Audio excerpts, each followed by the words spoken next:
Ayons-nous le souvenir d'un vent de folie vers le point le plus haut. Et tu traque, c'est ta façon d'aimer. Tous ces coups. Annoncé dans l'événement aujourd'hui, on avait décidé de commencer à élargir un petit peu la plateforme de revendication. C'est-à-dire qu'effectivement, la loi sécurité globale, il n'est pas question de la laisser passer, mais qu'on a aussi conscience que cette loi n'est pas la seule qui réprime nos libertés collectives et individuelles, et qu'il ne suffira pas de supprimer la loi sécurité globale pour que tout d'un coup on retrouve nos libertés, qu'on ait le droit de manifester, de s'exprimer. 3 ans de gouvernement Macron sans la loi sécurité globale nous ont bien fait comprendre que c'est pas la loi globale qui nous a arraché les mains et les yeux. Donc oui, au retrait de la loi sécurité globale, mais oui, tout simplement au retrait de toutes les lois liberticides, et plus globalement, non à Macron, et non à Macron et son monde. Si on est dans la rue aujourd'hui, c'est contre Macron et son monde. Encore une fois, la précarité, le chômage, pendant qu'on se focalise sur des lois liberticides, c'est toujours plus de précarité, c'est toujours plus de personnes qui sont à la rue, et jamais de solutions qui sont proposées, à part, vous avez vu dernièrement, ils proposent de supprimer la trêve hivernale, ce qui mettra des gens à la rue, des milliers de gens à la rue qui sont protégés par cette trêve hivernale. Et ben, si vous ne payez plus votre loyer, vous ne pourrez même plus bénéficier de ça. Donc la seule chose que propose le gouvernement, comme d'habitude, c'est de protéger les puissants. Donc aujourd'hui, on est là pour dire qu'on ne veut pas de ça, qu'on veut une société plus juste, égalitaire, où tout le monde pourrait être épanoui et heureux, osons le mot.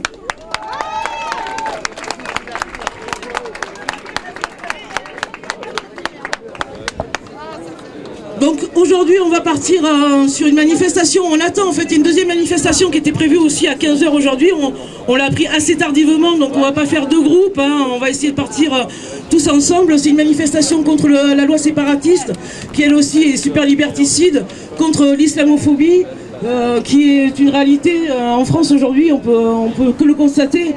Au CLAP, on constate bien que les personnes qui sont victimes de crimes policiers, c'est essentiellement des personnes racisées, et que la société, si la police est raciste, c'est que quand même on a une société qui globalement a encore des questions à se poser par rapport à ça. Donc on va attendre tout le monde, histoire d'avoir qu'un seul cortège, éviter les séparations et les divisions. On travaille tous à ça, tous ensemble. Voilà. Et si ces derniers temps, il y a pu avoir des marques de division, sachez que aujourd'hui, tous les groupes Gilets jaunes ont à cœur de travailler à une conciliation, à une réconciliation et à retrouver l'esprit qui nous a mis dans la rue le 17 novembre, qui fait qu'on était tous, avant tout, des frères et des sœurs, des camarades, dans le besoin, en colère, énervés contre ce monde injuste. Voilà, c'est ça qui nous a réunis. Donc ça, on peut le retrouver, parce qu'on est toujours dans la même merde. Et qu'eux, ils sont toujours plus forts parce qu'ils s'unissent, et on voit bien que nos divisions, encore une fois, nous sont dommageables. Donc, contre Macron et son monde, la plateforme est suffisamment large pour que tout le monde y puisse y mettre ses revendications. Qu'on soit fonctionnaire, qu'on travaille dans le privé, qu'on soit travailleur précaire, qu'on soit chômeur, voilà, on est les 99%.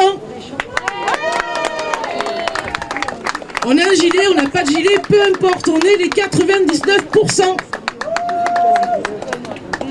Donc voilà, je sais que vous avez une petite marque, c'est toujours moi qui parle, donc je veux bien qu'il y ait d'autres gens qui parlent, parce que voilà. Et tu parles bien. Oui, mais c'est pas la question de savoir qui parle bien en vérité, parce que tout le monde ici peut prendre la parole, il peut parler et dire ce que je dis. C'est quelque chose que je voyais, j'ai pas écrit un discours, je vous parle avec mon cœur, je vous parle avec les tripes, et tout le monde est capable de faire ça.